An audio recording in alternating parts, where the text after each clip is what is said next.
Hey guys, this is Benny Ricciardi with rotocurve.com, and I'm here with our Week 14 DraftKings wide receiver picks. A couple obvious names, guys that we've been talking about lately, guys that you've seen on this list before this week. But again, last week, wide receiver was a big spot. If you didn't have some of these guys that put up 40 points like Allen Robinson did and Antonio Brown did, you probably weren't getting at the top of some of these tournaments. So these wide receiver picks that you make are very, very important on a weekly basis. And we think we have 4 very good ones here that you guys should be looking at. Give me 1 second while I call up the slideshow and we can get started.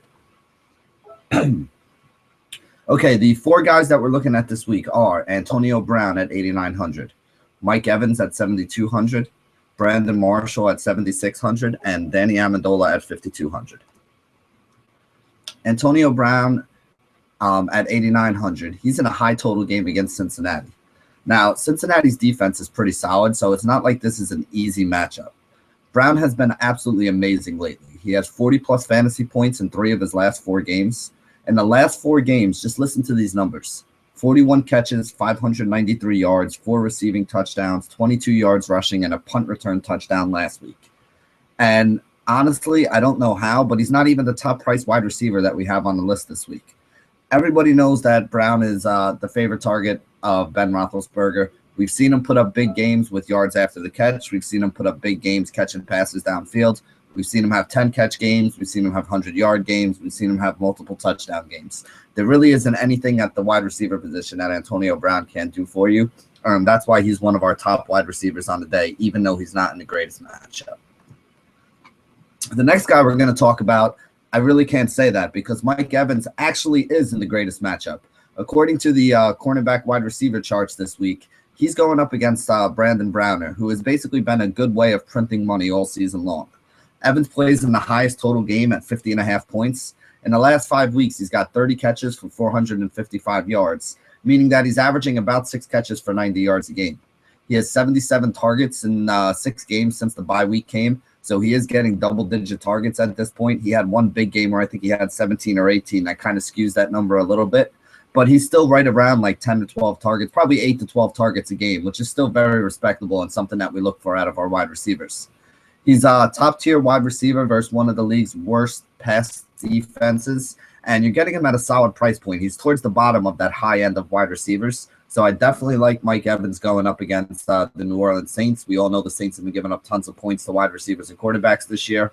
Trying to go through the air or even through the ground, you can beat them as well, but they've been beaten for some big games through the air, so we do think Evans is in a good spot here. Next guy we're going to talk about is my boy Brandon Marshall. $7,600. Jets are favored at home. Tennessee's a team that has a really solid run defense, so the game plan for the Jets will likely be pass heavy. Brandon Marshall's another one of those guys. No matter which cornerback he gets, which side he lines up on, he's going to have a top 10 quarterback wide receiver matchup because Tennessee does not have very good corners out there defending against the pass.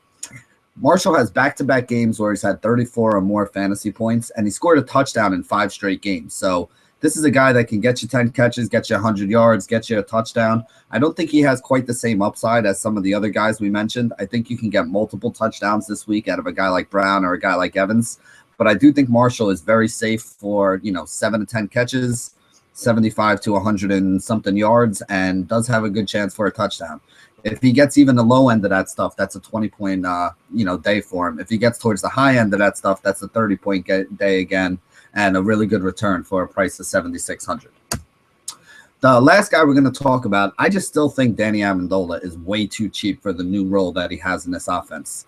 There's no Gronk, no Edelman, no Lewis. So that should easily mean another 10 targets for Danny Amendola. He's averaging 8.5 catches and 85 yards as a featured wide receiver over the last 3 weeks since he's been put into this role. And he's averaging 19 fantasy points over those games as well. So you're getting basically 3.5 to 4 times value on a price of only $5,200. To top it off, he has one of the best matchups this week with the top 10 quarterback wide receiver rating. So I really don't see any reason not to roll Danny Amendola out there in your on your tournament and on your cash game rosters this week.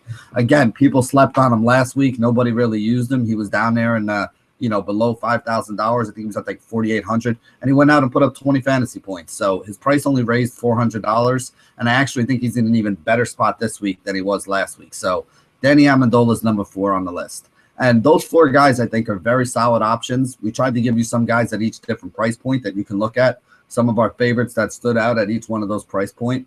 This list is by no means exhaustive. There are another half a dozen wide receivers that I have on my short list of, guys that I'm going to be looking at.